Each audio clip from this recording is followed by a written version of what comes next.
Welcome to Running on Ice, the coolest community in freight. I'm your host, Mary O'Connell, bringing you the latest tech updates, warehouse news, and everything happening in the cold chain world. Not only is there the coolest show in freight, but there's also Running on Ice, the newsletter that could not be colder. You can subscribe to that on freightwaves.com/running on ice. Today, we welcome Kasia Wenker, VP of Solutions Engineering at ITS Logistics. Welcome to the show, Kasia. Hi, pleasure to be here. I love that we have you guys back on. We love ITS around here. And we're getting you guys in the cold chain side of things, which is absolutely fantastic. Before we get too far into today's topic, though, let's get some background on you and how you got started at ITS. Cool.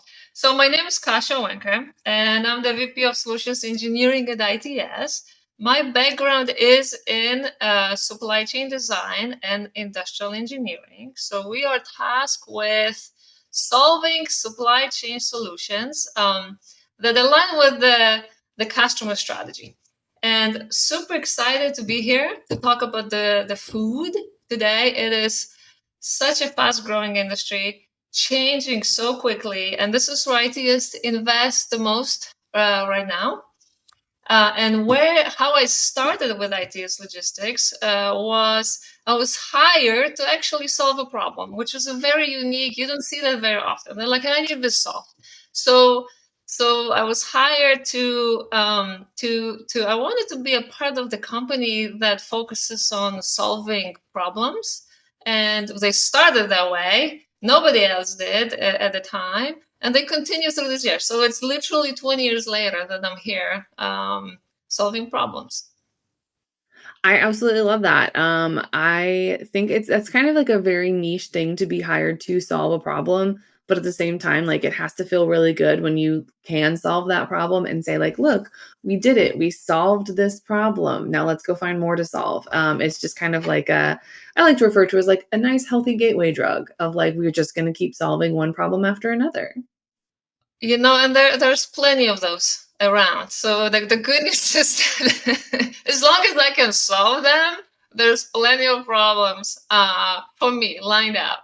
So that's good. Yeah, it's logistics. I don't think we could go a single day without a problem happening of some sort, whether it's the wrong shipment gets loaded on the wrong trailer or a carrier misses his pickup. I would take a carrier misses a pickup versus like somebody goes like 200 miles and realizes they have the wrong shipment on their truck, because that's a much harder problem to solve. I know that's not like a overarching problem that is like kind of easily fixed, but there's still ones that happen, and 0 out of 10 recommend having to solve those. Yes, and my feedback to that is this is a very tactical problem, right? And it happens every day. It will happen every day, and you need to have a way to deal with this, right? That's one way. But supply chain today has much greater, much more exciting problems, right? Much more strategic, much more global reaching, and this is the fun part for me. It is kind of fun. So jumping into, like you said, ITS is really starting to invest in the food and beverage side of things.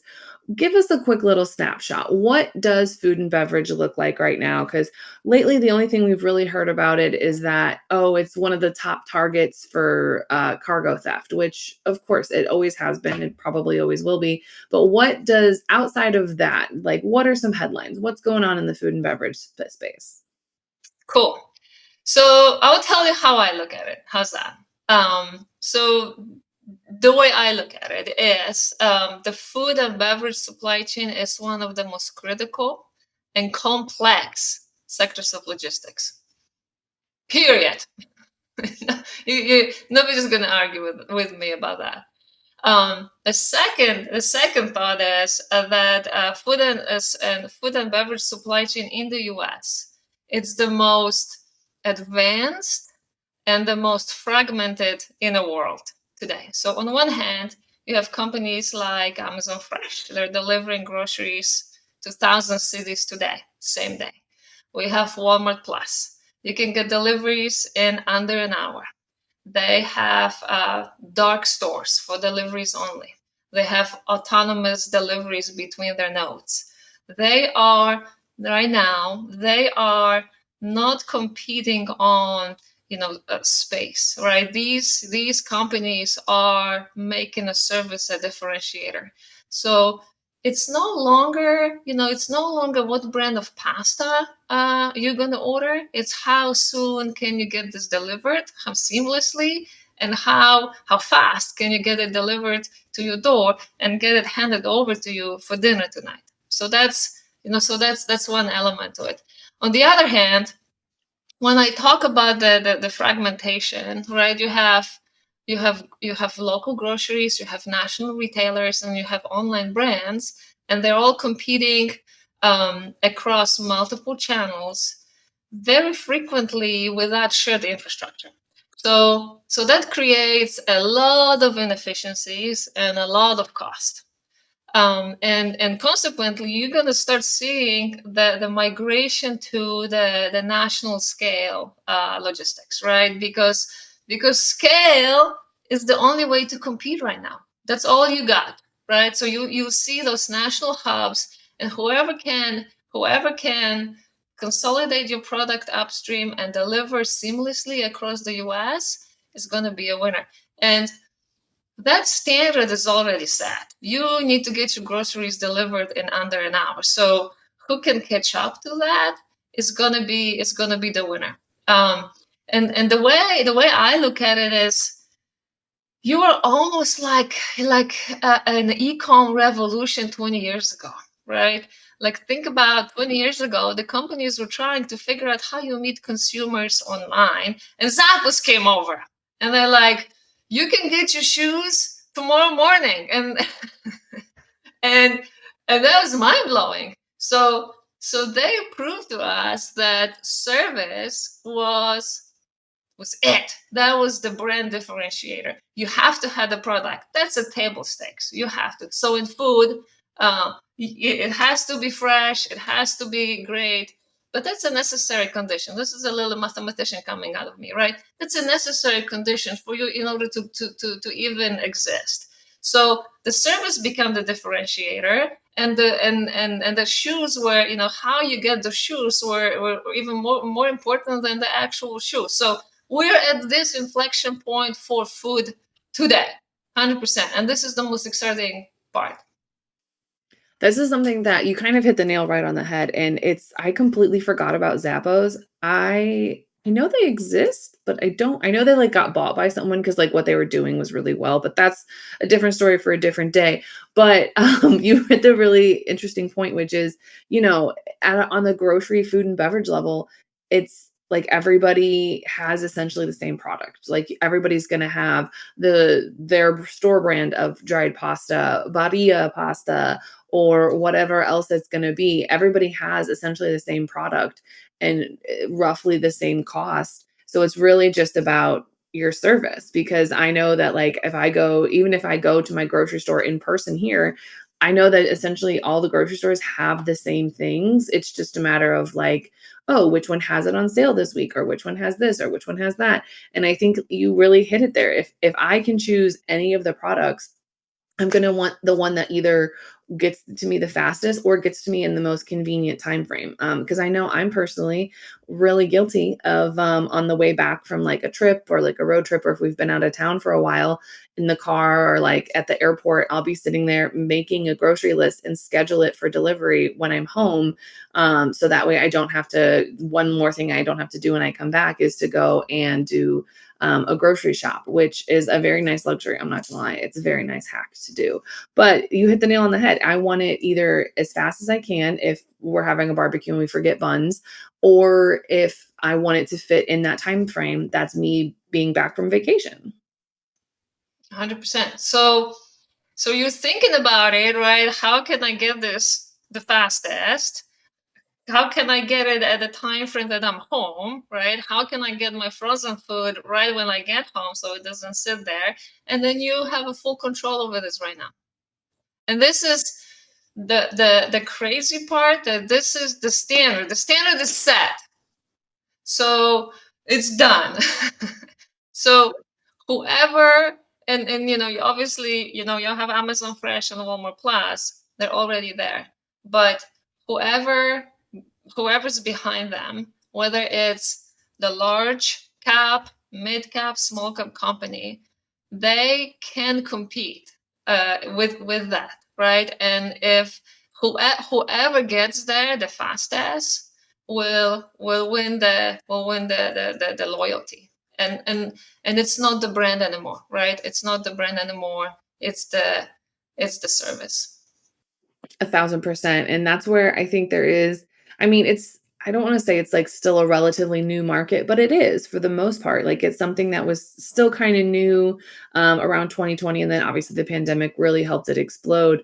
And I think that and it's still ripe for somebody to come in and swing some impressive metrics and some impressive service around to really kind of upset the apple cart. However, it's going to have to be pretty impressive to get the Amazons and Walmarts to shake in their boots a little bit. But kind of doubling down on that is, by the next 10 years, this market is expected to double. Like the home delivery service is expected to drastically grow. What do you think is one of the main drivers causing this growth or kind of prompting it? And how has it caused people to have to, essentially change their logistics, like change their setup? 100%. So, in my opinion, there's one single factor, and that is the e-commerce, right? So 10 years ago, the e-com grocery shopping was a niche. Today, 50% of households in the US are buying groceries online on a regular basis. It's part of their daily life. So the Amazons and the Walmart Plus, they already set the standard, right? But what does this mean for logistics, right? When you take a step back, and what does this mean? It means smaller orders. It means much more frequent deliveries. That means much smaller replenishment. That means much more frequent replenishment. But the one thing that's different that we've never ever had is this abundance of data. Right now, you have a household level demand data and demand signals, right? And now your ability, so outside of the service, and I have a vision. I can share what my vision is, because this frontier, the same day, it's not even the same day. It's under an hour delivery. It's already here, right? So now you have to catch up to it. There's a next frontier that it has a lot to do with this predictive, analytics, and you have household level demand data. So think about your fridge and your a pantry becoming a node in the supply chain. Now you know, and you have this data that you can actually predict and anticipate what Mary is going to order next week. And you have and this is what they're building up right now, the data right now that's being collected. And my vision is the next frontier is that you'll get your groceries delivered to your house in an autonomous vehicle without you even reordering it. And that's not even that far-fetched, because you'll see already on those platforms there's already anticipation what you have ordered, what you may have ran out of, what you think you may like. You have the subscription models that are pushing the data points to say, hey, what are you subscribing to? What are the items? They're already testing autonomous deliveries between the sites. Walmart is on a large scale. It's already done. If you have any concerns with this autonomous delivery, I have one solution to that. Go right in a Waymo in San Francisco. This will take away all your concerns about the deliveries. So what it will become is this pull model of pulling the groceries. It will become the push model. You will have your deliveries every week on the day you pick, with your staples for the week. And that is what I believe is already in the works. and it's coming at us sooner than we think. While that is a little terrifying that, like, everyone would know what I consistently order in my pantry, but at the same time, like, it's gotten to the point where, like, my local grocery store, because they have, like, a rewards app, if they know that I buy the same thing regularly, like, something that we buy all the time is tortillas, and so they will be like, "Hey, do you wanna buy it again? Just add it to cart." Or if I, like, go to check out for, like, a grocery pickup and I haven't put one of, like, the regular items in, they're like, "Are you sure you don't want this?" As just like a quick little last minute thing. And it, as much as I love going to the grocery store and just kind of seeing what those whimsical cats are up to, it would be nice to not have to necessarily do that. Like if we could get to the point someday in the future where like you could save some recipes and then it just picks what, like, from a bank of recipes that week, and just like randomly picks, and then it shows up, and like suddenly I don't have to plan my meals for the week. Suddenly I don't have to do anything other than just say, oh, this is what I'm having this week, this is great. That would be fantastic. It's kind of creepy, but it's really cool at the same time. And when you think about this, right? You can't think about this just on those deliveries, that come to you, right, in a personal car. You think about this fulfillment across all the channels, and this is the challenge, right? You have to meet the customer by the door, right? When you really need the pasta for tonight, you need to meet that customer with the same data and the anticipation at the store, because you still go to the store. And what that means, it has a ripple effect all the way across the supply chain, right? So now you think about those replenishment signals, right? You're no longer moving truckloads of food of replenishment to the DCs. You still do that, but you need to do that efficiently and much more frequently. Then you have to move the pallets to the grocer much more frequently, and you need to replenish to the store much more frequently, and you need to replenish to the fridge. I call it to the fridge, right? Much more frequently. So the ripple effect throughout the supply chain is massive, right? And this is where the scale comes in. You can't do it without the scale and compete efficiently. I think that's a huge, huge component of it. And then kind of going into kind of that need to refill, that need to replenish. ITS just built these delicious. No, buildings aren't delicious. You guys just built these huge national food and beverage kind of hubs. Is this model, or is this potential someday model? Is that kind of what fueled the development of these hubs? 100%, right? So we're at the inflection point. I already said it, right? It is the inflection point, and you're not looking for space, right? But you're looking for a technology hub that has the automation, that has the technology, and like a last mile delivery all at the intersection of it, right? And you're looking for the hub that will integrate with autonomous delivery. You're looking for the hub that will integrate with the dark store delivery. You're looking also for a micro fulfillment hub. So we build those hubs in order to flex with the demand, right? Because the demand is fluctuating quite a bit.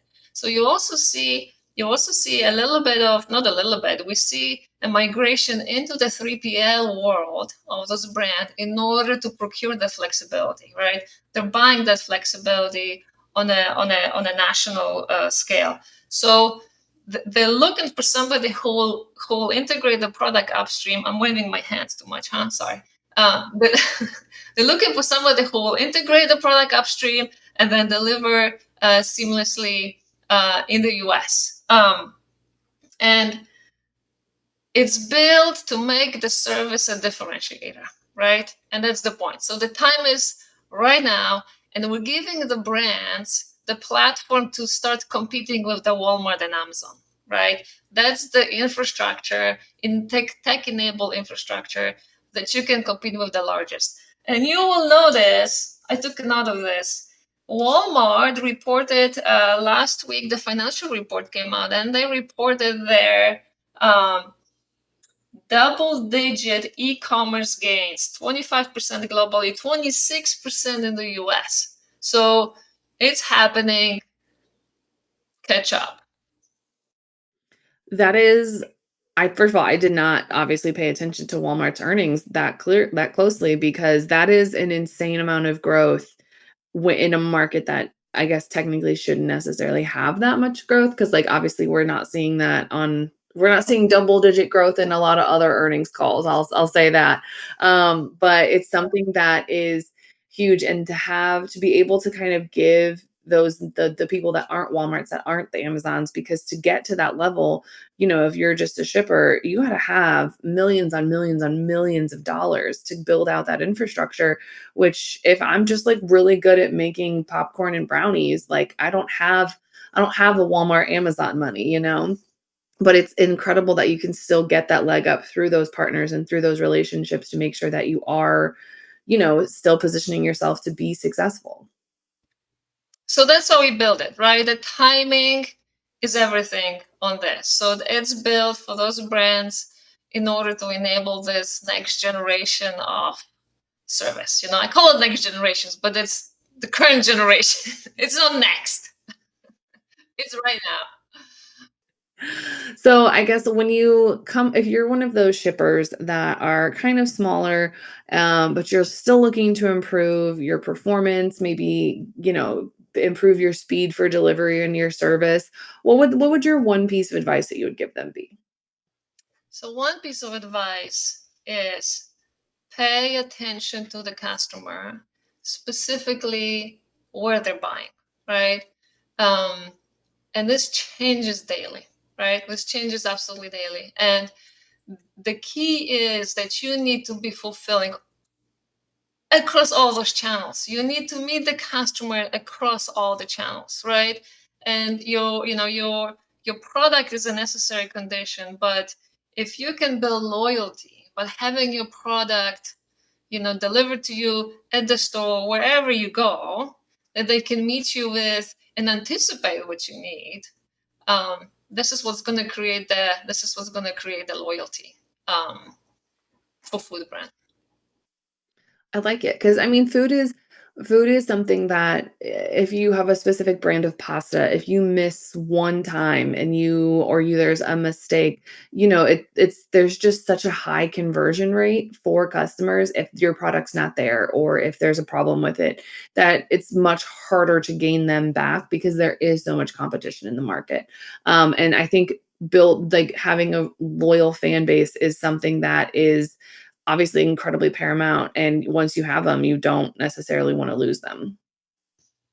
100%. And this is the revolution, and I don't think anyone is quite, calling it a revolution. I am, because it's happening in front of us, and it's easy to miss it, right? And it's going to be exactly the same thing as happened to, right, the brands 20 years ago. You're either going to jump on that bandwagon or you're going to completely miss out. And this service as a right this product as a service, or service as a product, right? Like, this is the way I try to frame the strategy for our customers, which is which is critical. The one thing that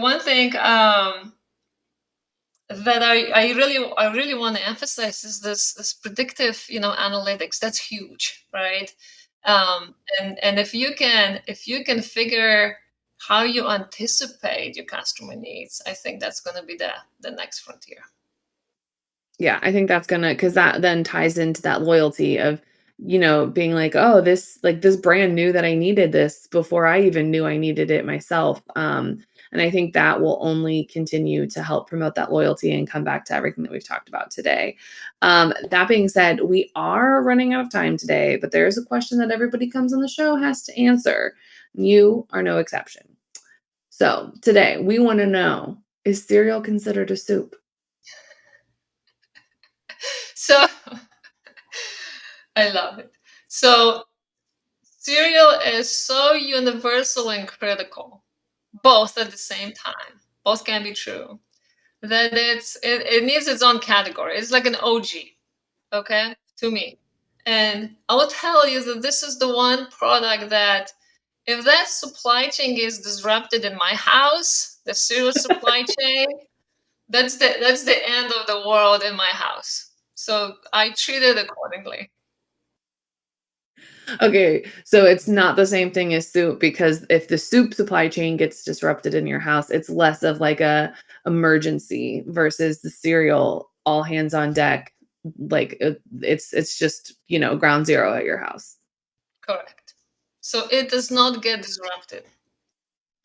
I absolutely love that. As someone who also doesn't see cereal and soup as the same thing, also as a cereal connoisseur myself, I do love the priority that the cereal supply chain takes in your house. It feels like a very appropriate priority. Thank you. All right. So if anyone has any ways to improve your cereal supply chain at home, or if they have any questions about what we've talked about today, where can they find you outside the show? You can find us on its4logistics.com on our website, as well as on LinkedIn at ITS Logistics. Awesome. Thank you so much for joining us today. Thank you. Bye. You can catch episodes of Running on Ice right here on FreightWaves TV, YouTube, or anywhere you get your podcasts like Apple Podcasts and Spotify. Need more Running on Ice news? No sweat. Subscribe to the newsletter on freightwaves.com/runningonIce. See you on the internet.